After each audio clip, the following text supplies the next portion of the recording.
Balancing your love of golf with the love of your marriage.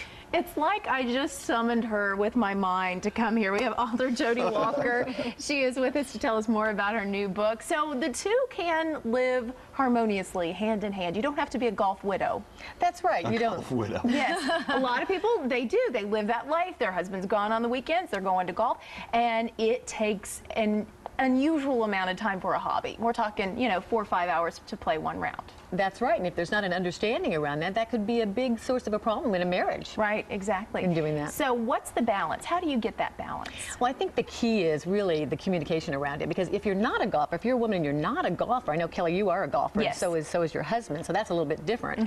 But the reality is, if you're not, you may not have an understanding around it. You don't even know what the 19th hole is. We talk in the book about a story about a husband calling back saying, I'll be home soon, I'm on the 19th hole. And she's like, great, I'm cooking dinner. And then when he doesn't come, she's unaware that the 19th hole is where he's having his beverage of choice. Yes. So the communication issue can be a little bit of a problem.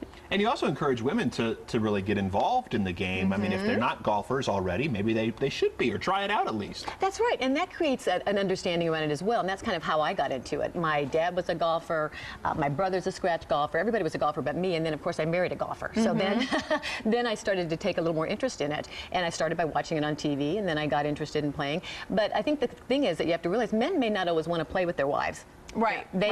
My husband likes his golfing foursome. He likes his golfing buddies, and that's all good. And I go out and play with other women. But sometimes, my hope is I'll have a handicap by the time we retire, and, and then we'll get to play together. Well, and it's interesting that you say that because, my husband and I, when we play together, we play well together, but I know couples, it's just not that easy.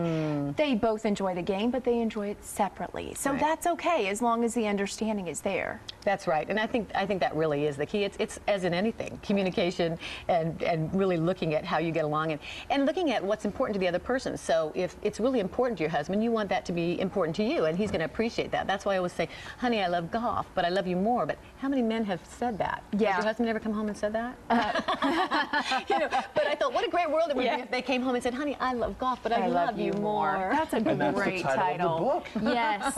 And when people want to get entered into the Golfer's Wife of the Year contest, how do they do that? They can enter online at www.golferswifeoftheyear.com, and the husband can nominate the wife, or the wife can nominate herself and tell us why she deserves to be the Golfer's Wife of the Year. And there's great prizes, golf and spa package for 2 at La Costa Resort and Spa. I'm on that. His and her golf clubs and things by Jodi. Bushnell Golf. We're speaking the same language right here. Thanks for coming in. Thank Jodi you. Walker, Appreciate everybody. Thanks.